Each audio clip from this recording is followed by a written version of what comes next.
Bismillahirrahmanirrahim. Assalamualaikum warahmatullahi wabarakatuh. Sebagian dari penuntut ilmu agama di zaman sekarang ini mungkin ada yang mengeluh karena biaya penuntut ilmu yang mahal. Misalnya ketika ada kursus bahasa Arab, sebagian peserta mengeluh biaya daftarnya yang mahal, padahal sebenarnya murah. Hanya saja mereka membandingkan dengan beberapa kursus yang gratis atau hanya bayar sukarela saja. Kita perlu menghilangkan mindset bahwa belajar ilmu agama itu pasti gratis dan tidak memerlukan harta. Ketahuilah bahwa yang namanya ilmu itu perlu juga ada pengorbanan harta baik banyak maupun sedikit.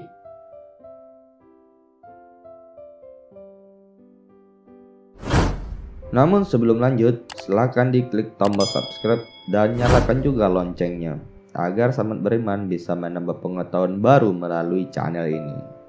Satu lagi, silahkan simak video ini sampai selesai, agar sahabat tidak sampai gagal paham. Sebagaimana perkataan Imam Syafi'i bahwa menuntut ilmu itu perlu bekal berupa harta. Saudaraku, engkau tidak akan menempatkan ilmu kecuali dengan 6 perkara. Aku akan kabarkan kepadamu perinciannya dengan jelas. Kecerdasan, kemauan keras, semangat, bekal yang cukup atau harta, bimbingan ustadz, dan waktu yang lama. Agar bisa memotivasi kita supaya tidak terlalu pelit mengeluarkan harta untuk belajar agama, mari kita lihat bagaimana semangat para ulama dahulu. Mereka rela mengorbankan harta yang banyak, bahkan ada yang sampai tidak punya harta sama sekali karena menuntut ilmu, alias bangkrut. Imam Syafi'i rahimahullah berkata, tidak layak bagi orang yang menuntut ilmu itu kecuali orang yang siap miskin atau bangkrut. Imam Malik bin Anas rahimahullah berkata, seseorang tidak akan mencapai ilmu ini sesuai dengan apa yang diharapkan, sehingga ia menjadi fakir dan berpengaruh kepada semuanya.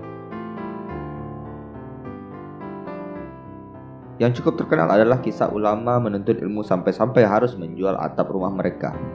Ibnu Al-Qasim berkata, mencari ilmu juga menyebabkan Imam Malik membongkar atap rumahnya dan menjual kayunya. Kemudian setelah itu, dunia berdatangan kepadanya. Dalam Alkitab Al-Baghdadi, Ibnu Aisyah membelanjakan harta-harta untuk saudara-saudaranya sebanyak 400 dinar hingga ia menjual atap rumah. Sedangkan Muhammad bin Salam berkata, aku ketika menuntut ilmu menghabiskan 40.000 dan untuk menyebarkannya 40.000. Sekiranya aku habiskan ketika mencarinya, aku habiskan ketika menyebarkannya. Dalam sebuah kisah nyata terkenal di mana ibu dari Rabi'ah Ar-Ra'i, guru Imam Malik, menghabiskan 30.000 dinar untuk pendidikan anaknya. Tatkala suaminya pulang dan menagih harta yang dititip, terjadi perbincangan. Ibu Rabi'ah berkata kepada suaminya, mana yang engkau sukai antara harta 30.000 dinar atau kedudukan yang anakmu peroleh? Suaminya berkata, demi Allah, aku lebih suka dengan ini, kedudukan ilmu anaknya. Ibu Rabi'ah berkata, saya telah menghabiskan seluruh harta tersebut untuk mendapatkan seperti sekarang ini. Suaminya berkata, demi Allah, engkau tidak menyia-nyiakannya. Sebuah nasihat yang sangat bagus bagi kaum muslimin, khususnya para penuntut ilmu agama. Ilmu agama yang mulia ini hendaknya selalu digandengkan dengan akhlak yang mulia.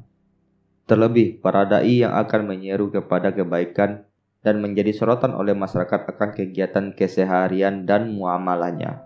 Nasihat tersebut dari seorang ulama yaitu Syekh Muhammad bin Salih Al-Utsmanin rahimahullah berkata, seorang penuntut ilmu jika tidak dihiasi dengan akhlak yang mulia, maka tidak ada faedah menuntut ilmunya. Memang demikian contoh para ulama sejak dahulu. Mereka sangat memperhatikan adab dan akhlak. Jangan sampai justru dakwah rusak karena pelaku dakwah itu sendiri yang kurang adab dan akhlaknya. Ulama dahulu benar-benar mempelajari adab dan akhlak, bahkan melebihi perhatian terhadap ilmu. Abdullah bin Mubarak rahimahullah berkata, saya mempelajari adab selama 30 tahun dan saya mempelajari ilmu agama selama 20 tahun. Dan adalah mereka, para ulama salaf, mempunyai pelajaran mereka dengan mempelajari adab terlebih dahulu, kemudian baru ilmu. Hendaknya kaum muslimin terutama para penuntut ilmu dan dai sangat memperhatikan hal ini. Jika setiap orang atau sebuah organisasi kita permisalkan mereka punya target dan tujuan tertentu, maka tujuan Nabi Shallallahu Alaihi Wasallam diutus adalah untuk memperbaiki dan menyempurnakan akhlak manusia. Kita berupaya untuk mewujudkan ini. Nabi Shallallahu Alaihi Wasallam bersabda, "Aku diutus untuk menyempurnakan akhlak yang mulia." Beliau memerintahkan agar bergaul dan bermuamalah dengan manusia berhiaskan akhlak yang mulia. Nabi Shallallahu Alaihi Wasallam bersabda, "Bergaulah dengan manusia dengan akhlak mulia." Beliau adalah suri teladan bagi kaum muslimin, dan beliau pun sudah mencontohkan kepada kita akhlak beliau yang sangat mulia dalam berbagai kisah-kisah beliau. Allah memuji akhlak beliau dalam Al-Quran. Allah berfirman, "Sesungguhnya engkau Muhammad benar-benar berbudi pekerti yang luhur." Quran Surah Al-Qalam ayat 4. Demikian juga pujian dari istri beliau. Perlu diketahui bahwa komentar dan testimoni istri para suami adalah salah satu bentuk perwujudan akhlak sebenarnya seseorang. Aisyah berkata mengenai akhlak Nabi Shallallahu Alaihi Wasallam, akhlak beliau adalah Al-Quran.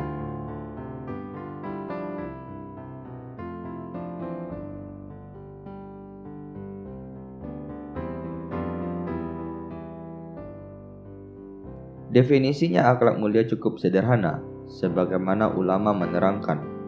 Akhlak mulia itu adalah 1. Berbuat baik kepada orang lain. 2. Menghindari sesuatu yang menyakitkannya. Dan 3. Menahan diri ketika disakiti. Mari kita wujudkan akhlak yang mulia, mempelajari dan menerapkannya dalam kehidupan sehari-hari. Balasan akhlak mulia itu sangat besar, yaitu masuk surga, dan merupakan sebab terbanyak orang masuk surga. Nabi Shallallahu Alaihi Wasallam bersabda, yang paling banyak masuk surga adalah takwa kepada Allah dan akhlak yang mulia. Apa tujuan menuntut ilmu yang sebenarnya? Perlu kita ingat kembali bahwa ilmu agama bukanlah tujuan yang paling utama dari belajar agama, dan semata-mata hanya ilmu saja. Akan tetapi, tujuan kita belajar agama dan menuntut ilmu adalah agar bisa mengamalkan ilmu tersebut. Jika kita sudah berilmu, akan tetapi tidak bisa mengamalkan ilmu tersebut, inilah yang disebut dengan ilmu yang tidak berkah. Ilmu tersebut bahkan sia-sia, karena tidak bisa menjaga orang yang mengetahui ilmu tersebut. Sebagai contoh ilmu yang tidak berkah, misalnya, ada orang yang tahu banyak hadis dan ayat mengenai sabar ketika mendapat musibah. Bahkan ia hafal ayat dan hadis tersebut. Akan tetapi, ketika ia mendapatkan musibah, ia malah tidak sabar dan mencela takdir Allah. Semua ayat dan hadis yang ia hafal, ia lupakan saat itu.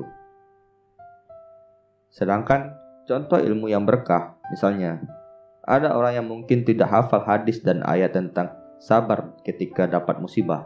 Yang ia ingat hanya sepotong perkataan nasihat Ustadz, yaitu, orang yang sabar akan disayang dan dibantu Allah.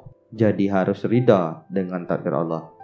Ketika dapat musibah, ia ingat perkataan ini dan ia pun sabar serta tetap berbahagia dengan takdir Allah. Ilmu yang sedikit itu berkah dan bisa menjaganya.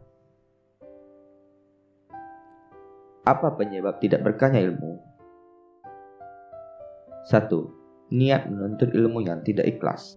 Menuntut ilmu harus ikhlas, bukan untuk sombong dan mendapatkan pujian manusia. Seseorang akan mendapatkan ganjaran sesuai dengan niatnya. Nabi Shallallahu Alaihi Wasallam bersabda, "Sesungguhnya amal yang sesuai dengan niatnya, setiap orang akan mendapatkan sesuai dengan apa yang ia niatkan." Hendaknya kita perbaiki, niatkan dan selalu introspeksi diri, baik di awal maupun di tengah-tengah amal kita, karena hati dan niat manusia bisa dengan mudah berbolak-balik. Sufyan As-Sawri berkata, "Tidaklah aku berusaha untuk mengobati sesuatu yang lebih berat, yaitu meluruskan niatku, karena niat itu senantiasa berbolak-balik." 2. Menuntut ilmu hanya sebagai wawasan.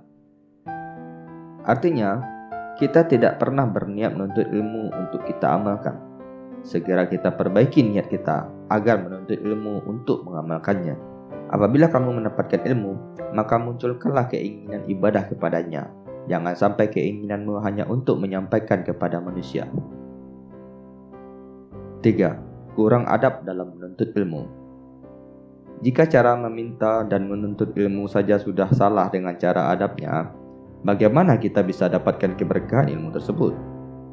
Ibarat seseorang akan minta uang atau pinjam sesuatu kepada orang lain, akan tetapi dengan cara yang kasar dan membentak serta adab yang jelek, apakah akan diberi? Contoh adab dalam menuntut ilmu adalah tenang dan fokus ketika di majelis ilmu. Ahmad bin Sinan menjelaskan mengenai majelis Abdurrahman bin Mahdi, guru Imam bin Ahmad. Tidak ada seorang berbicara di majelis Abdurrahman bin Mahdi, tidak ada seseorang yang berdiri, tidak ada seseorang pun yang mengasah atau meruncingkan pena, tidak ada yang tersenyum. 4. Sangat jarang atau tidak pernah menghadiri majelis ilmu. Ilmu itu didatangi, bukan mendatangi kita. Tidak bijak jika seorang total kita hanya mengenalkan belajar lewat sosial media yang ilmu tersebut datang kepada kita dengan sendirinya. Ulama dahulu menjelaskan, ilmu agama itu didatangi, bukan ilmu yang mendatangi. 5. Tidak menuntut ilmu secara bertahap dan tidak istiqomah, yaitu menuntut ilmu tidak teratur dan tidak berurutan sesuai arahan guru. Perhatikan nasihat Syekh Muhammad Salih bin Al-Utsmanin rahimahullah. Jangan mempelajari ilmu sedikit-sedikit atau setiap cabang ilmu sepotong-sepotong kemudian meninggalkannya, karena ini membahayakan bagi penuntut ilmu dan menghabiskan waktu tanpa faidah. Wallahu a'lam.